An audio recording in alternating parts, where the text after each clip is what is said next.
안녕하세요. 눈미의 눈탱입니다. 오랜만에 찾아뵙습니다. 밤탱이는 제 옆에 없네요. 요즘 너무 바빠가지고 부득이하게 저 혼자 진행을 하게 됐습니다. 어색하지만 시작해 보겠습니다.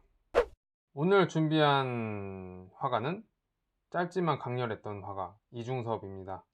제가 본 책은 요 아름다운 사람 이중섭인데, 이 책을 보고 이번 자료를 준비를 했습니다. 그러면 오늘의 순서는 첫 번째, 이중섭 예술의 특징. 그 특징 중에 대조성과 원형에 대해서 먼저 볼 거고요. 그 다음에 그의 인생에 대해서 짧게 다뤄보고 끝내는 걸로 하겠습니다. 오늘은 평소보다 많이 짧은 분량이 될 것 같습니다. 먼저 대조성 중에 첫 번째, 소와 아이에 대해서 말해 보겠습니다. 이중섭 하면 가장 먼저 떠오르는 그림이 뭔가요? 아마도 많은 분들이 소가 아닐까 싶은데요. 이 소를 먼저 보면은 굉장히 강렬하고 남성적이라는 것을 느낄 수가 있어요. 일단 소의 표정 볼까요? 뭐랄까 도깨비 같기도 하고 화가 난 사람 같기도 합니다. 그리고 이 입도 보면은 굉장히 빨개요. 야수와 같이 말이죠. 이 소의 근육, 움직임을 이 강렬한 붓터치로 나타내고 있습니다. 이렇게 뭔가 하얀색으로 이렇게 슉슉 몇 개의 획으로 굉장히 역동적인 모습을 나타내고 있습니다.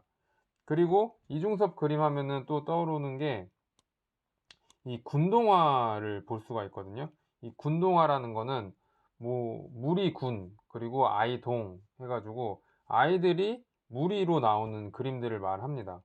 이 그림들을 보면은 이 왼쪽에 있는 소와 다르게 굉장히 동글동글하고 유하고 여성적인 느낌을 받을 수가 있어요. 이게 과연 이 두 가지 그림이 같은 사람이 그렸을까? 라는 생각이 들 정도로 굉장히 다른 스타일의 그림을 보여주는데요. 이거를 이와 같이 표로 한번 보여드리겠습니다. 표를 보면은 소그림은 먼저 한 마리나 두 마리가 보통 나와요. 그리고 군동화는 이름과 같이 여러 아이들이 나오고요. 그리고 보신 바와 같이 강한 터치, 그리고 가는 선묘 이렇게 되고, 그리고 주인공의 시선도 아까 소가 노려보는 거 보셨잖아요. 이렇게 강렬한 시선을 던지고, 군동화는 눈을 감거나 이렇게 자는 듯한, 그리고 미소 짓는 듯한 눈을 갖고 있고, 목이 있다 없다, 요거는 좀 말이 웃긴데 보시면 목이 있긴 있어요. 그쵸? 목이 이렇게 있고, 얘네들은 진짜로 목이 없어요. 요런 또 차이점이 있고, 고개를 쳐든다, 뭐 뒤로 젖힌다. 그리고 몸은 튼튼한 성인의 자세. 그죠? 튼튼해 보이잖아요. 그리고 유아적 자세. 유아들이 이렇게 유연하잖아요. 그 유연한 모습을 보이고 있다. 그리고 말을 하려고 뭔가 이렇게 우리한테 소리를 치려고 하는 소의 모습. 그리고 군동화는 입을 꾹 다물고 있어요. 그쵸? 입을 웃으면서 꾹 다물고 있죠. 꾹, 꾹. 그리고 소리가 난다. 그러니까 소리가 낼 것 같다. 그리고 군동화는 화면에 흡수된다. 네, 요런 게 있습니다. 그래서 종합적으로 적극적이며 강렬하다. 소의 그림은 그렇고, 군동화는 수동적이며 평화롭다. 이런 특징을 보입니다. 이런 특징을 보고 한번 다시 그림들을 볼까요? 소 그림과 군동화를 몇 장 준비를 했는데, 이 배경부터가 뭔가 예사롭지가 않습니다. 뭔가 이 모래 폭풍이 부는 듯한 배경에 있는 소, 그죠? 그리고 이 남성성이 굉장히 강조가 돼 있어요. 이 그림을 보면은 이 소의 음랑을 뭔가 그 정력적인 걸 느낄 수가 있습니다. 왼쪽 아래쪽에 있는 소도 이에 못지않은 비슷한 모습을 보여주고 있고, 오른쪽에 있는 군동화를 보면은 다 눈동자가 없어요. 다 눈 감고 있어요. 그죠?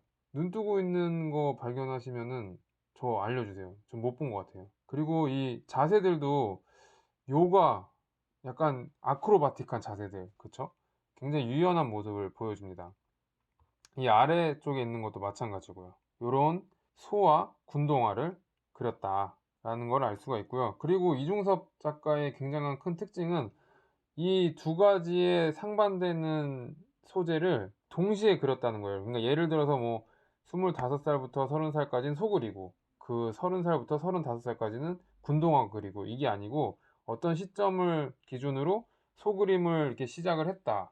그러면은 이 도중에 또 군동화를 시작을 했다. 그럼 이걸 평행적으로 동시에 진행했다는 게 굉장히 좀 저로서는 특이하게 생각되는 부분이었어요.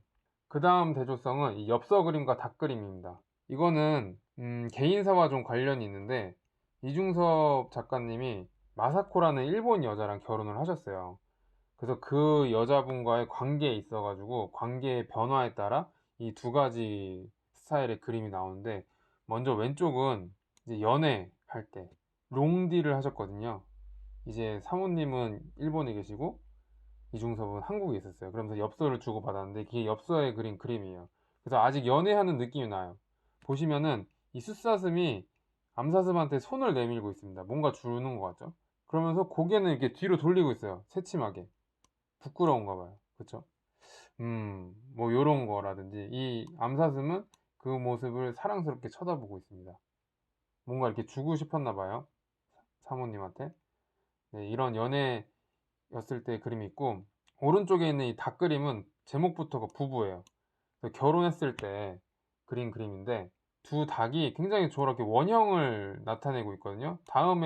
바로 다음에 볼 거지만, 이 원형, 이렇게 굉장히 조화로운 모습을 보여주고 있습니다. 그리고 이 닭이 서로 이제 입을 맞추고 있어요. 굉장히 사이좋게.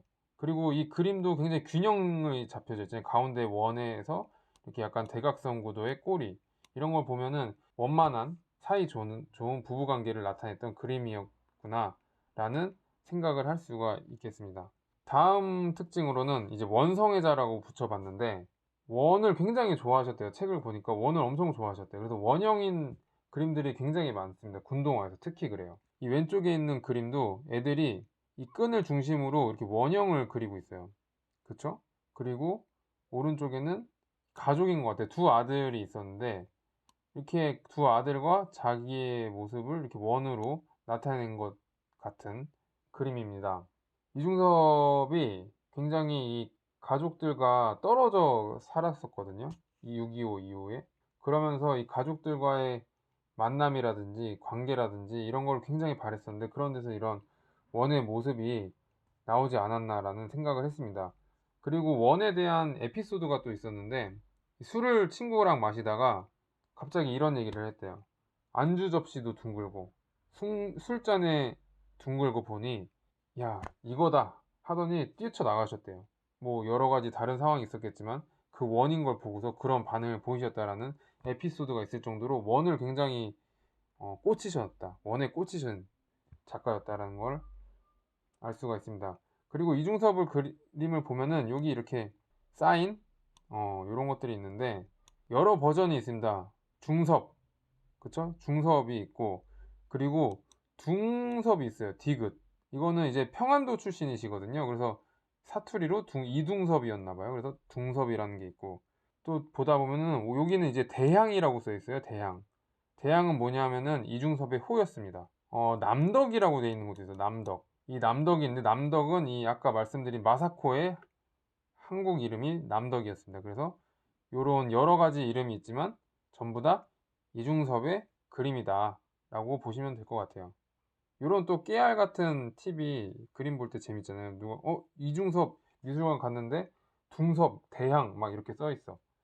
근데 보고서 뭐야, 왜 이중섭 미술관에 왜 다른 사람의 그림이 있지? 그림은 비슷한 것 같은데 왜 이름이 다르지? 이게 아니라 야 이거 이중섭 호야, 이런 식으로 아는 척을 할 수 있다는 그런 팁을 전달을 드렸고요. 원래 끊지 않고 쭉 가려고 했는데 생각보다 분량이 길어져서 1부랑 2부로 나눠서 하기로 했습니다. 1부는 여기까지고요. 2부에서는 본격적으로 이중섭의 생애에 대해서 다뤄보도록 하겠습니다. 그럼 안녕.